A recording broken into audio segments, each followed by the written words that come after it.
உச்சநீதிமன்ற தீர்ப்பின் அதை நடைமுறை மத்திய அரசு பண்ணுது. அது மாதிரி நீங்க செய்யுங்க, அப்பதாங்க நமக்கு நிதி கிடைக்கும். அதாவது கிராமத்தில் சொல்லுவாங்க, பாம்பும் சாகக்கூடாது, தடி ஒடிக்கூடாது. அது மாதிரி மத்திய அரசும் பகிச்சக்கூடாது, நிதியும் கிடைக்கும். அது எப்படி முடியும்?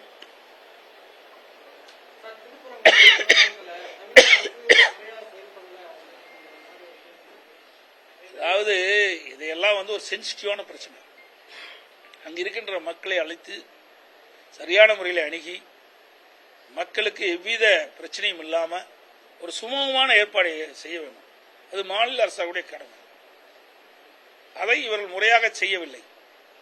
இன்னும் பாத்தீங்கன்னா, இந்த மாவட்ட ஆட்சியர் ஒரு அறிவிப்பு கொடுத்திருக்காரு. அதிமுக அவருடைய குழு அமைச்சிருக்கிறாங்க, அதுல கலந்துக்கல, அவரெல்லாம் கையெழுத்து போடணும். ஒரு அதுபடி அமைப்பே ஏற்படுத்தல.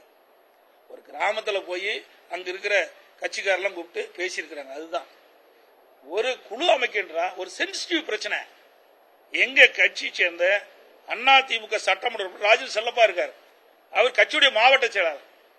இன்றைக்கு கட்சியுடைய பிரதிநிதி கொடுக்கணும்னா மாவட்ட செயலர் கூப்பிடணும்ல, இல்ல எம்எல்ஏவாவது கூப்பிடணும்ல, கூப்பிட்டு கருத்து கேட்கணும்ல. எதையுமே கேட்காத அந்த மாவட்ட ஆட்சித்தலைவர் அதிமுக சேர்ந்த நிர்வாகிகள் கையொப்பம் இல்லை. தவறான கருத்து. அப்படி குழுவே கூடலையா? நான் கேட்டேன். மாவட்ட ஆட்சித்தலைவர் கொடுத்துட்டாங்க, விரைவில் வழக்கு தொடர்போம். இப்படி அவதூறான செய்தி ஒரு மாவட்ட ஆட்சித்தலைவர் வெளியிடக்கூடாது இல்ல, ஒரு கட்சியின் மீது. இது தவறு இல்ல. மக்களிடத்தில் இந்த செய்தி போயிடுச்சுன்னா எங்க மீது ஒரு தவறான எண்ணம் ஏற்பட்டாதா? ஆக இந்த கட்சிக்கு யாரெல்லாம் முட்டு கொடுக்கறான்னு பாருங்க. தவறு சார். எந்த பின்புலமா இருந்தாலும் அரசாங்கம் அதிலே முயற்சி செய்து ஒரு ஒழுங்குபடுத்த வேணும். அதுதாங்க அரசாங்கம் இருக்குது.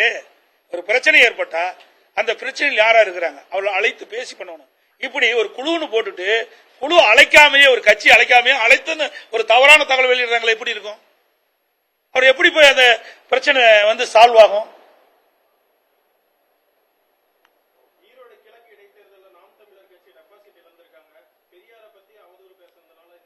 அதாவது மக்களுடைய இதை மக்களுடைய எண்ணங்களை பிரதிபலிச்சிருக்கிறாங்க. அதுல போய் நம்ம குறை சொல்ல முடியும், இது இப்படி அப்படி இப்படின்னு சொல்ல முடியாது. நீங்க இதுல வந்துருக்கீங்க, ஒவ்வொருத்தருக்கும் ஒரு கருத்து இருக்கும். வாக்களிக்கும் போது உங்களுடைய எண்ணம் எப்படி இருக்குதோ, உங்களுக்கு யாரு வாக்களிக்க வேண்டும் என்று விருப்பறீங்க அது வாக்களிக்கிறீங்க. இது வேற அது வேற, ரெண்டையும் சம்மந்தப்படுத்தி பேசக்கூடாது. இன்னைக்கு மக்கள் வாக்களிக்கக்கூடிய உரிமை உள்ளவர்கள். வாக்களிக்கக்கூடிய மக்களை நாம் இதில் இழுத்து பேசுவது தவறு, அது சரியும் அல்ல.